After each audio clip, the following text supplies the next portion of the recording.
Solve करून निघून जातो. 4-5 जण जे शिकणार आहेत ते शिकतील, पण असं नाही.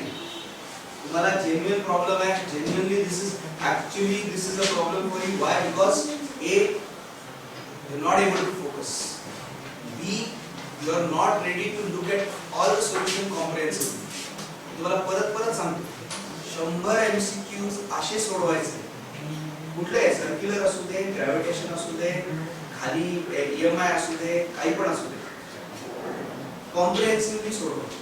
तुम्ही एक MCQ बघा, डिस्कशन करताना त्याला वेगळ्या पद्धतीने आला तर काय करणार आपण ह्याचा विचार करू, बरोबर आहे की?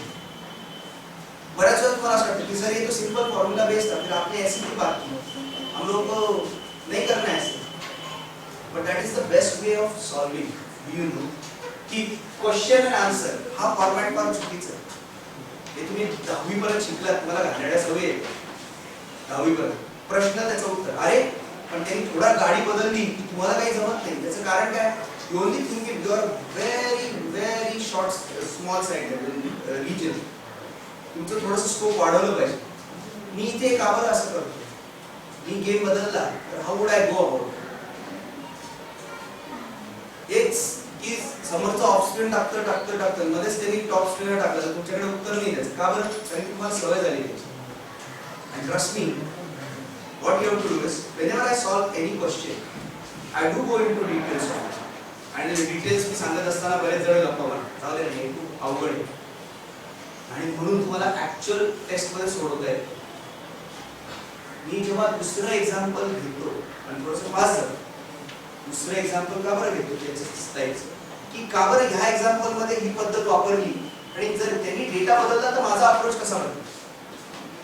You are not here to learn question and answer. तुम्ही 200 प्रश्न सोडवा तरी तुम्हाला काही कळणार नाही. What you are here to learn is the way to solve. Operating system develop करायला आला, नॉट टू डेवलप डेटा. ये डेटा का जो दिमाग है ना तुम्हारा, उसको बंद करो. Your brain is not a hard disk that is supposed to store data. उसके लिए गूगल है. Your brain is supposed to harness that analytical ability so as to have an approach towards the problem.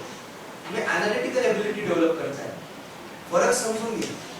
असं असेल तर असंच करेल, हे असं असेल तर असं करेल आणि म्हणून मी या पद्धतीने सोडवलंय.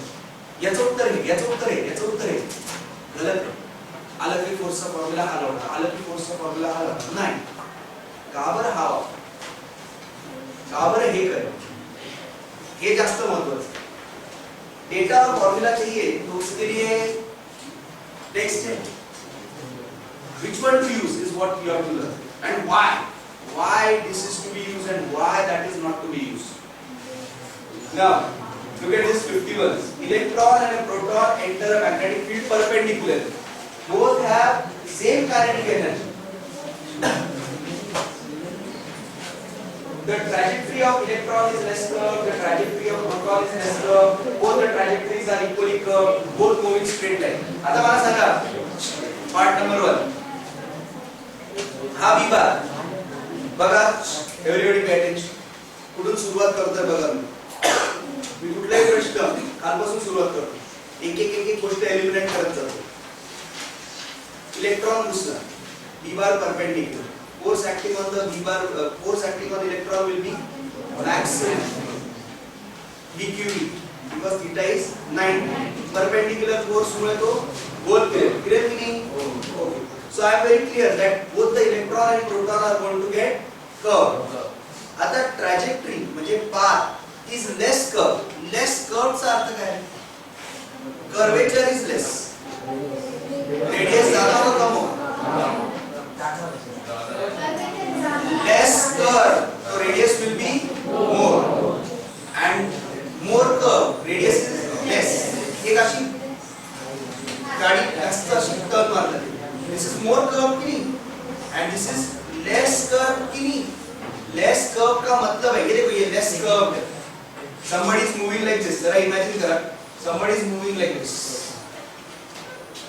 The path is less curve. more curve. जितना ज्यादा कर्व्ड हो रहा है उतना रेडियस कम हो रहा है. बरोबर? हाँ. तो trajectory of electron is less curve याचा अर्थ इलेक्ट्रॉनचा रेडियस जास्त आहे. इथे लिहा r of electron is greater than r of proton. हे तो म्हणतोय Re is greater than Rp. Trajectory of proton is less curve. याचा अर्थ काय? Rp is greater than Re. Less curve मतलब रेडियस ज्यादा. तो फर्स्ट ऑप्शन बेसिकली क्या बोल रहा है? Re is greater than Rp. दूसरा ऑप्शन है Rp is greater than Re. Both the trajectories are equally curved. मतलब Rp equal to Re. Third option is this. And fourth option is there is no curve. Fourth option possible है क्या? नहीं. Fourth option कभी possible है when they enter the magnetic field parallel. P bar ऐसा, electron ऐसा. Angle is 0. P bar ऐसा, electron ऐसा, angle is 180 0. Sign 180 0. तर जर सरळ B बार आहे आणि हा पण सरळ घुसला किंवा उलटा घुसला तर फोर्स 0 आहे, तो कर्व होणार नाही.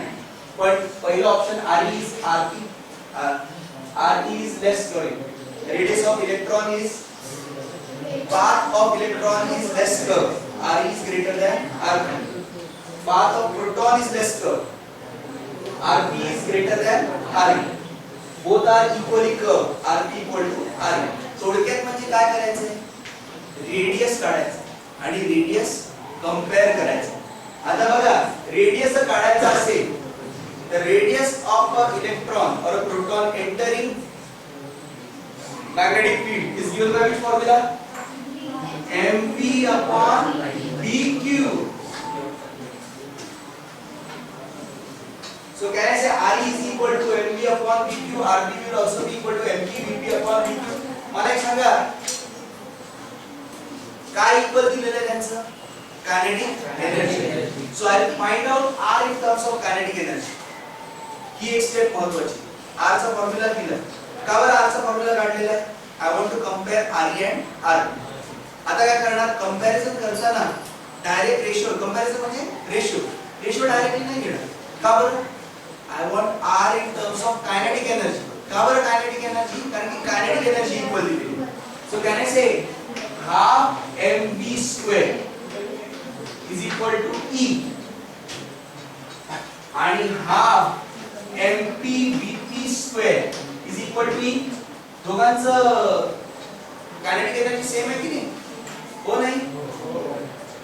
So can I say VE is equal to twice E upon m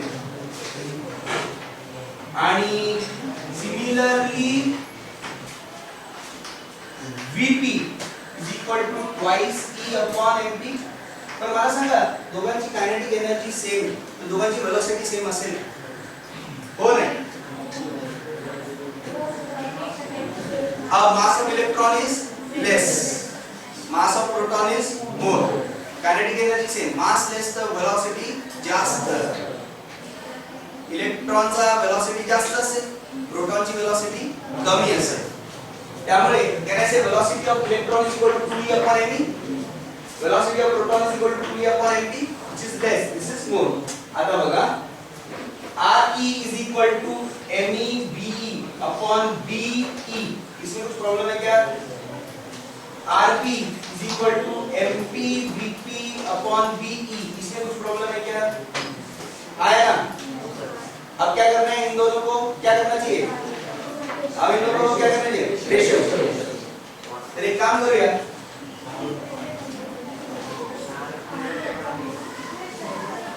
equate क्यों करेंगे? सीधा रेशियो ले लेंगे ना? हाँ? B की वैल्यू सब्स्टिट्यूट करनी पड़ेगी ना? Re is equal to me upon, एक काम करें से बघा, कैसे से radius is directly proportional to, बाकी कटने वाला है.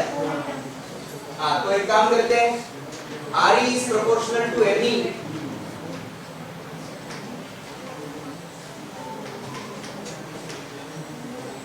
yes. So can I say Re is proportional to root of me? बरोबर की नाही? कारण की E दोन्हीकडे सारखा आहे ना. सो काय असे Rp is proportional to root of mp. आता हे बघा, हे मी सोडवलं ना, याच्यामध्ये काही लोकांना जर प्रश्न असेल तर त्यांनी डायरेक्टली तिथं सबस्टिट्यूट करून रेशो घ्या, पण त्याच्यामध्ये प्रचंड गोंधळ होतो. मी काय करतोय बघा, ही पद्धत एकदा समजून घ्या. Radius is mp upon bq. हे दोघं सारखे दोघांच्या केस मध्ये रेशो मध्ये हटून जातील. मी या दोघांनाच ठेवले का बरं, हे दोन्ही वेगवेगळे आहेत ना.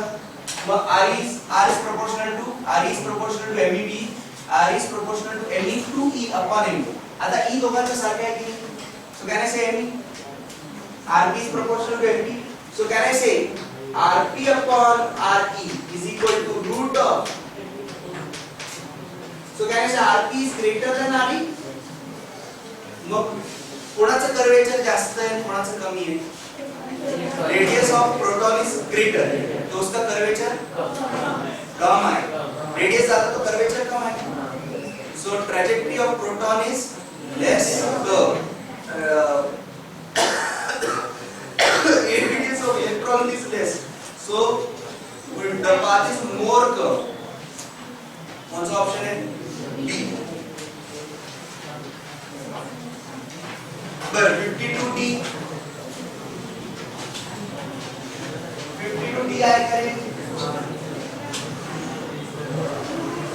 53 मैंने किया है. अरे 53, एक minute, work done by force which is perpendicular to displacement, हे सांगितलंय का, नाही सांगितलं, झिरो आता है, बताया yes. Work done by centripetal force is zero because force is perpendicular to displacement. But not s bar. So 53 zero है. 54 नहीं आएगा. 54 मी करतो. ते लिहून घ्यायचे का?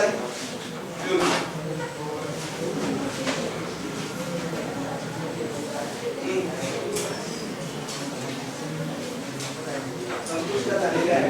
हरवलेले आहे.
सापडलं तर वेल, नाही सापडलं बघून घ्यायचं.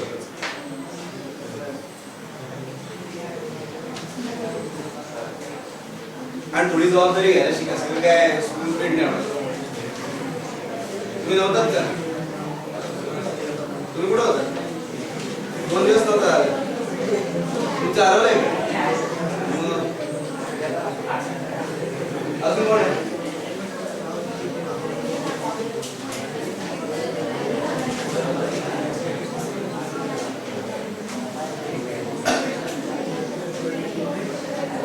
नेक्स्ट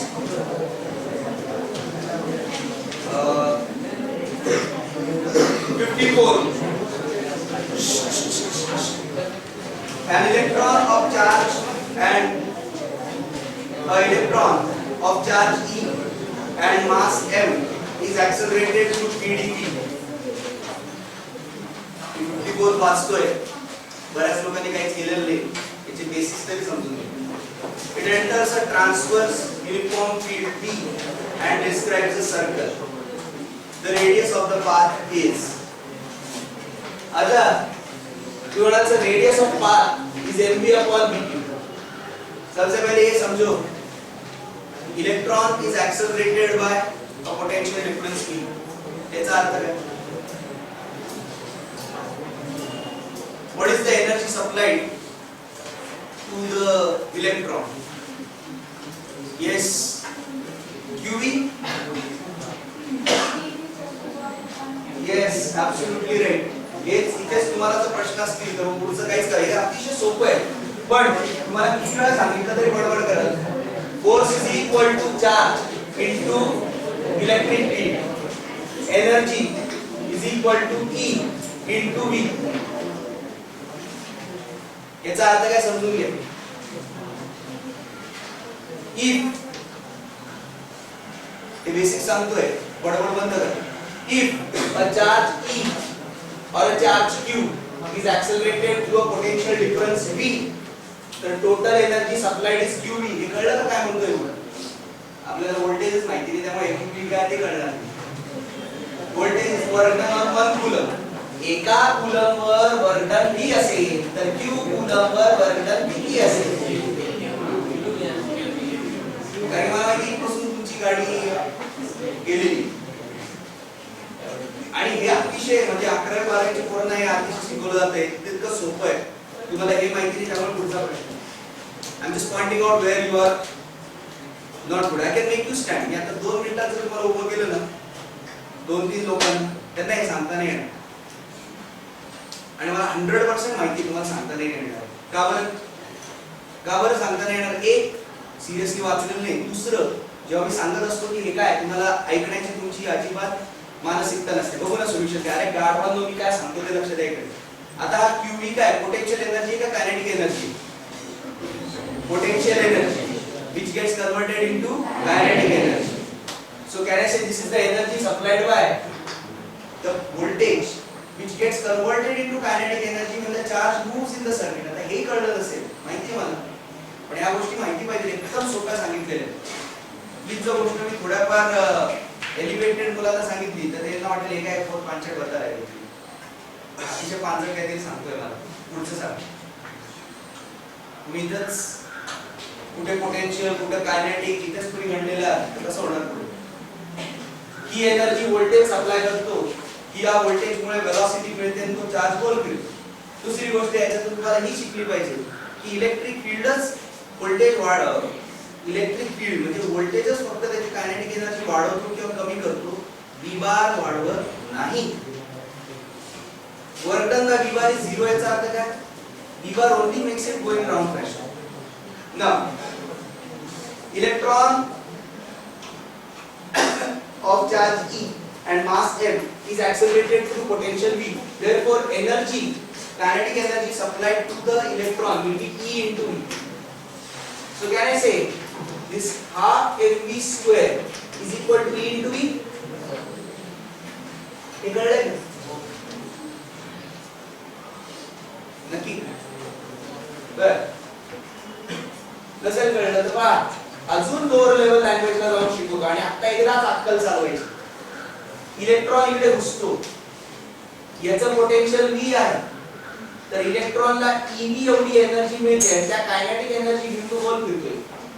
इकडे ती कायनेटिक एनर्जी तो गमावतो due to collisions. It comes back with less kinetic energy, enters this negative electrode. This voltage, this battery increases its energy by performing work done. हा खालच्या व्होल्टेज, खालच्या लेवल पासून वरच्या लेवलला घेऊन जातो, from lower potential to higher potential याला घेऊन जातो, by supplying energy, by doing work, by spending chemical energy. हा स्वतःची केमिकल एनर्जी या इलेक्ट्रॉनला देऊन या इलेक्ट्रॉनचं पोटेन्शियल वाढवतो. his potential energy because it increases gets converted into kinetic energy. थोडक्यात म्हणजे जर तुम्हाला 11 मिनिट केलं असतं तर हे तुम्हाला कळलं असतं. पाण्याला खालच्या हाईट पासून वरच्या हाईट वर गेलं आणि पाण्याची बाटली अशी टाकली की gets converted into kinetic energy. तेच काम इथे होतं. पाणी आतमध्ये घुसतं, पाण्याची हाईट कोण वाढवतं? बॅटरी सोडून देते, कायनेटिक एनर्जी मध्ये convert. half mv square is equal to ev. This is a very later stages that you are looking into this. This you should know when you are in 11th or maybe in the first part of 12th. आणि हे मी सगळं सांगितलं, सगळं मी सांगितलं किंवा ज्यांनी कोणी शिकवलं असेल त्यांनी पण हे सांगितलं असेल की असं होतंय म्हणून. हे तुम्हाला का बरं सांगितलं होतं तर हे वापरता आलं पाहिजे. हे बघा इथे हा formula half mv square equal to ev. पहिली गोष्ट तुम्हाला ev कुठून आलं ते कळत नाही. मग कायनेटिक एनर्जी बरोबर का बरं इक्वेट केलं ते कळत. मग कसं काय येणार आहे डेरिव्हेशन? मग याच्या पुढचा पार्ट सोपा आहे पण इथपर्यंतच तुमचा प्रश्न आहे. कारण की जी गोष्ट जशी समजून घ्यायची तशी तुम्ही समजून घेतलेलीच नाहीये. गंमत म्हणून नाही शिकवत आम्ही. इझी शिकवा. अरे गाढवांनो इझी शिकून उपयोग काय? हे वापरता आलं पाहिजे ना तुम्हाला. हे का बरं वापरता आलं पाहिजे? प्रश्नाचं स्वरूप कसं आहे? सोपं शिकवणं खूप एकदम तुम्हाला सांगतो गॅरंटी तुम्हाला एकदम सोपे प्रश्न सोडून मला सोडवता येतं सगळं, पण त्याचा काही उपयोग नाही. एक्झाम मध्ये जाऊन काहीच येणार नाही. घेऊन जातो या एवढं सोडवा, बघा तुम्हाला एक्झाम मध्ये बऱ्यापैकी येईल.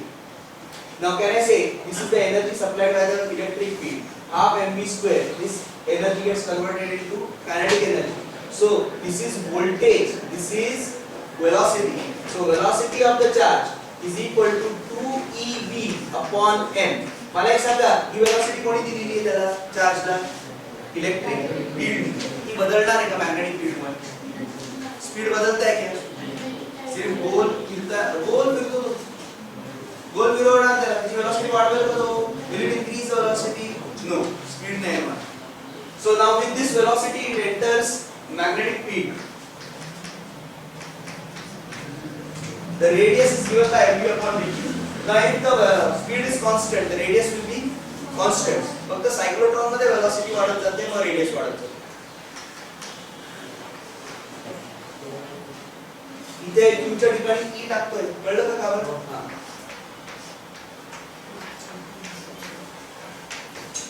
Can I say 1 by b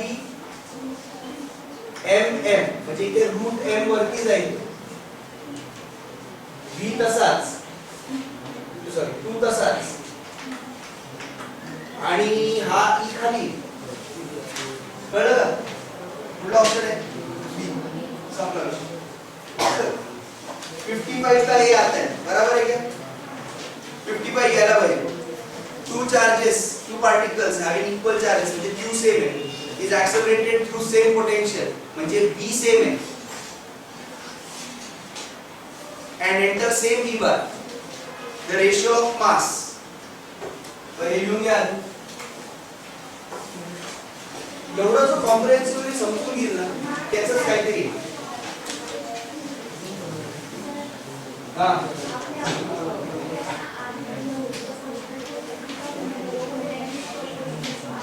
बराबर. ये क्या R is equal to 1 upon B.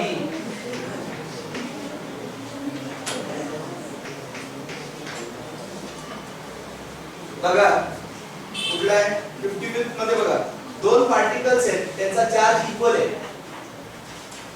After being accelerated to same potential, हा same potential in enter a uniform magnetic field म्हणजे v bar same है. The ratio if describe a circular path of r1 and r2 म्हणजे r1 is the radius of mass 1 and r2 is the radius of mass 2. तर काय विचारलंय? r1 m1 by m2. So can I say r is proportional to root of m? Directly दिसतंय इथे. So can I say m1 upon m2 is equal to r1 upon r2 चा square. समजा विषय. एक derivation केलं बघा, दुसरं एकदम सोपं होतं. That is the whole trick. आणि तुम्हाला सांगतो याच्या अराउंडच बिल्ड आहे. तुम्हाला सांगू का कायनेटिक एनर्जी सेम आहे. आता दुसरा प्रश्न काय असेल? Momentum same. अगर दो चार्जेस है उनका मोमेंटम सेम है क्या, तो what is the ratio of their radius or something like that? It will be inversely proportional to charge. R is equal to mv upon pq. It will be inversely proportional to charge. So if momentum is same, R is proportional to 1 by q. हे अशा सगळ्या गोष्टी तुम्हाला सांगा, कोणाचं proton असेल alpha particle असेल, both enter the magnetic field with same momentum. कोणाचं रेडियस जास्त असेल, कोणाचं कमी असेल? अल्फा पार्टिकलचं रेडियस जास्त असेल, कमी असेल, आणि प्रोटॉनचं जास्त असेल. इसी को वो नंबर के टर्म्स में देंगे. हाँ, the ratio will be 2:1.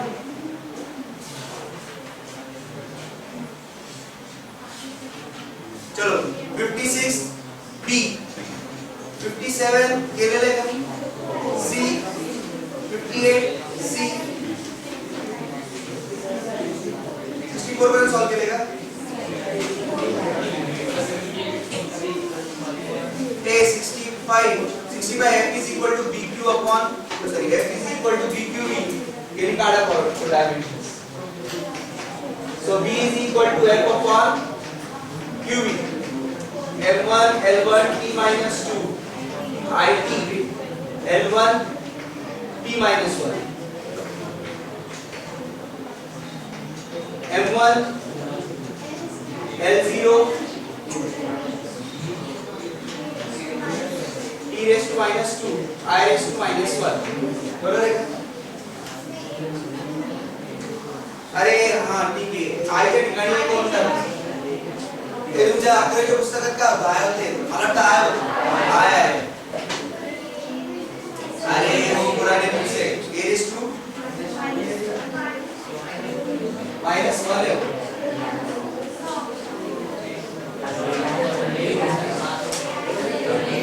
ये आया ना, L0 नहीं है. ओके 66 64 नहीं किया ना.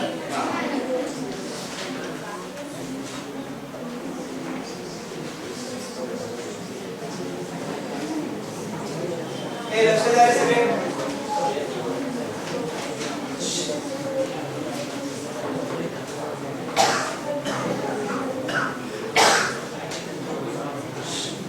A deflection in a moving coil galvanometer is reduced from 40 divisions to 10 divisions. एक ही बात समझना है, इसमें एक शॉर्टकट से ही करने वाला हूं, not formula base. 64 deflection in an MCT is reduced from 40 division to 10 division. याचा अर्थ काय कोणी सांगू शकेल का?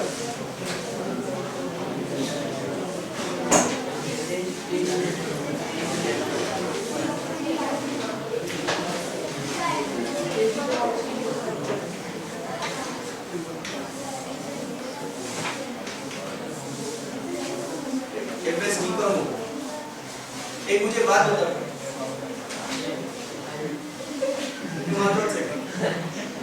मला एकदम साधा लॉजिक विचारणार. पहिले 10 मिली एंपियर करंट पास केला तर डिफ्लेक्शन लॉस 40. आता 10 मिली एंपियर करंट पास केला तर deflection became 10. What has happened to the range of the moving coil galvanometer? अरे पहिले वाढलं का कमी झालं? बरोबर. पहिले 10 मिली एंपियर करंट पास केला तर 40 त्याचं डिफ्लेक्शन दाखवत होतं. आता 10 मिली एंपियर पास केल्यावर किती डिव्हिजन आहे? 10. म्हणजे तो जास्तीत जास्त किती मेजर करू शकतो? 40. आता हे अल्जेब्रा थोडंसं डोकं ओपन करून समजून घ्या ना. हे तुम्ही जर नाही समजून घेतलं तर फिजिक्स अवघडच वाटणार. तुम्हीच जर ठरवलं की हे कळणार नाही मला, तर पीछे हट पहिल्यापासून केली तर हरणारच. पहिले कमी करंट मध्ये जास्त डिफ्लेक्शन होतं, आता त्याच करंट मध्ये डिफ्लेक्शन कमी झालेलं आहे. याचा earth it can major more current.